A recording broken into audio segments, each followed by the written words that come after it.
Perkenalkan, nama saya Oktaria Ginting dengan NIM 210306034 dari Prodi Peternakan kelas A. Kali ini kita akan membahas mengenai enzim. Yang pertama, kita masuk ke dalam struktur enzim. Enzim yang strukturnya sempurna dan aktif mengkatalis bersama dengan koenzim gugus logamnya disebut dengan holoenzim. Kofaktor pada beberapa enzim ada yang dapat terikat secara lemah dan ada yang dapat terikat secara kuat. Jika kofaktor terikat secara kuat dengan protein enzim, maka dinamakan dengan prostetik. Namun tidak semua enzim mempunyai struktur yang sempurna yang terdiri dari apoenzim dan kofaktor. Contohnya adalah enzim ribonuklease pankreas yang hanya terdiri dari polipeptida dan tidak mengandung gugus kimiawi lain. Dalam bagan kita dapat melihat bahwa struktur molekul enzim adalah seperti berikut.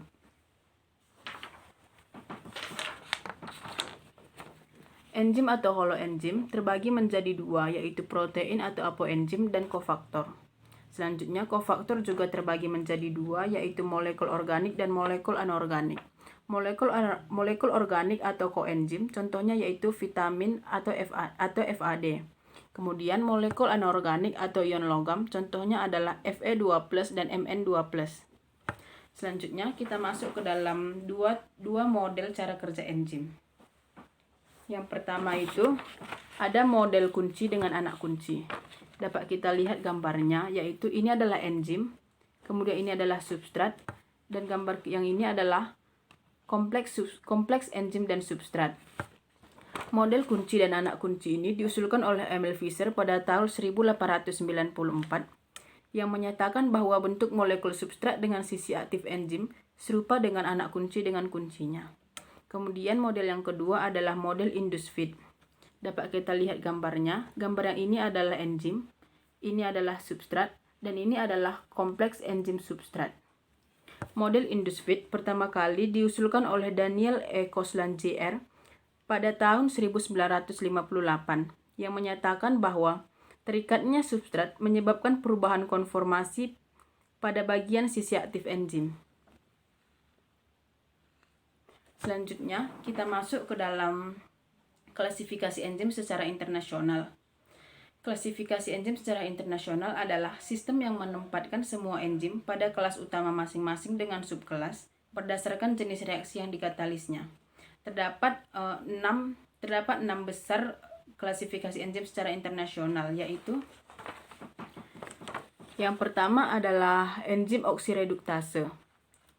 Tipe reaksi yang dikatalisnya adalah transfer elektron. Contohnya adalah alkohol dehidrogenase. Enzim yang kedua adalah transferase. Tipe reaksi yang dikatalisnya adalah transfer gugus fungsi. Contohnya adalah heksokinase. Enzim yang ketiga adalah hidrolase. Tipe reaksi yang dikatalisnya adalah reaksi hidrolisis dan contohnya adalah tripsin. Selanjutnya ada enzim liase. Ya, tipe reaksi yang dikatalisnya adalah pemutusan ikatan karbon dengan karbon, karbon dengan oksigen, dan karbon dengan nitrogen. Juga membentuk ikatan rangkap. Contohnya adalah pirufat dekarboksilase. Enzim yang kelima adalah isomerase. Tipe reaksi yang dikatalisnya adalah pemindahan gugus di dalam molekul, juga membentuk isomer. Contohnya adalah maleat isomerase. Dan enzim yang terakhir adalah ligase. Tipe reaksi yang dikatalisnya adalah pembentukan ikatan dan contohnya adalah pirufat karboksilase. Tiap-tiap enzim ditetapkan ke dalam 4 tingkat nomor kelas dan diberi nama sistematik yang mengidentifikasi reaksi yang dikatalisnya. Contohnya yaitu enzim yang mengkatalis reaksi ATP ditambah D-glukosa menghasilkan ADP ditambah D-glukosa 6-fosfat. Nama sistematik formal enzim ini adalah fosfotransferase ATP (2 glukosa) yang menunjukkan bahwa enzim ini mengkatalis pemindahan gugus fosfat dari ATP ke glukosa. Selanjutnya kita masuk ke dalam sifat-sifat enzim. Sifat-sifat enzim yang pertama adalah enzim sebagai katalisator. Reaksi enzim dengan menggunakan katalis akan membuat energi aktivasi yang dibutuhkan akan semakin rendah. Selanjutnya, sifat enzim yaitu enzim sebagai protein. Aktivitas katalitik enzim bergantung pada integritas strukturnya sebagai protein. Meskipun ada beberapa senyawa yang dapat berfungsi sebagai katalis, contohnya adalah RNA. Kemudian sifat enzim yang ketiga yaitu enzim itu khusus. Maksudnya, jika terjadi perubahan zat tertentu, maka diperlukan suatu jenis enzim tertentu pula. Contohnya adalah enzim katalase hanya untuk menguraikan H2O, H2O2, atau amilase yang hanya mengkatalis amilum sebagai substratnya. Selanjutnya, sifat enzim yang dapat bekerja secara bolak-balik. Contohnya adalah lipase, yang dapat bekerja untuk mengkatalis asam lemak menjadi komponen penyusunnya, yaitu asam lemak dan gliserol, atau sebaliknya, lipase dapat menyusun molekul lemak dari komponen penyusunnya, yaitu asam lemak dan gliserol. Selanjutnya, kita masuk ke dalam katalisator dalam enzim.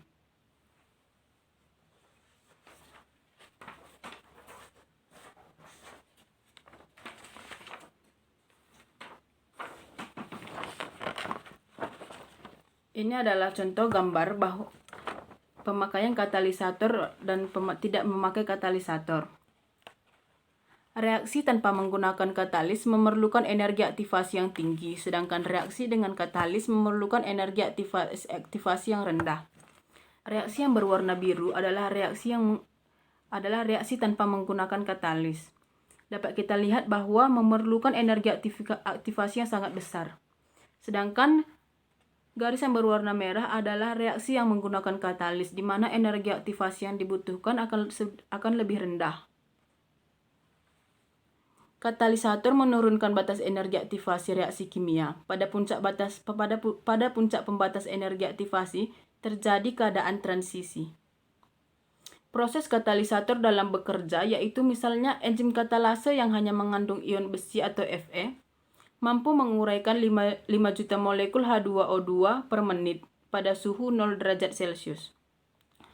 H2O2 hanya dapat diuraikan oleh atom besi, tetapi satu atom besi akan memerlukan waktu 300 tahun untuk menguraikan sejumlah molekul H2O2 yang oleh satu molekul katalase yang mengandung satu atom besi diuraikan dalam 1 detik. Selanjutnya kita masuk ke dalam faktor yang mempengaruhi enzim. Yang pertama itu adalah suhu. Kerja suatu enzim dipengaruhi oleh suhu lingkungan. Setiap kenaikan 10 derajat Celcius pada suhu lingkungan, maka akan meningkatkan kerja enzim 2 kali lipat sampai pada batas tertentunya. Enzim berdarah panas pada manusia bekerja efisien pada suhu 30 derajat Celcius, dan enzim hewan berdarah dingin akan bekerja efisien pada suhu 25 derajat Celcius.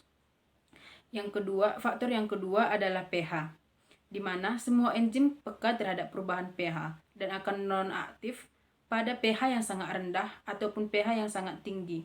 Sebagai contoh adalah enzim pepsin yang pH optimumnya adalah 2 atau enzim tripsin yang pH optimumnya adalah 8,5. Faktor yang ketiga adalah konsentrasi enzim, substrat, dan kofaktor. Jika pH dan suhu suatu sistem enzim adalah konstan dan jumlah substrat berlebih, maka laju reaksi akan sebanding dengan jumlah enzim yang ada. Jika sebaliknya, maka laju reaksi akan sebanding dengan jumlah substrat. Faktor yang keempat adalah inhibitor, di mana inhibitor merupakan penghambat aktivitas suatu enzim. Inhibitor terbagi menjadi 2, yaitu inhibitor yang bekerja secara tidak dapat balik atau irreversible, dan inhibitor yang bekerja secara dapat balik atau reversible.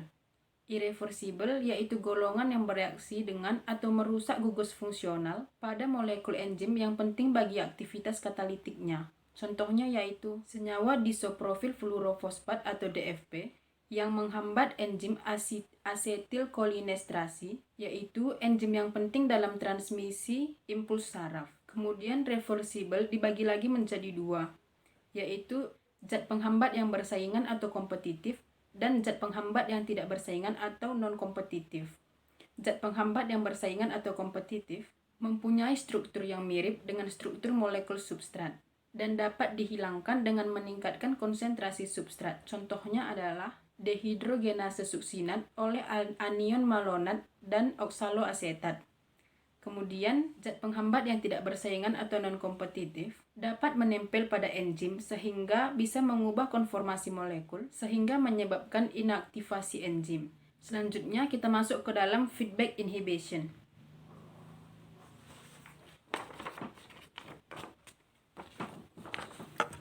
Ini adalah contoh mekanisme feedback inhibition.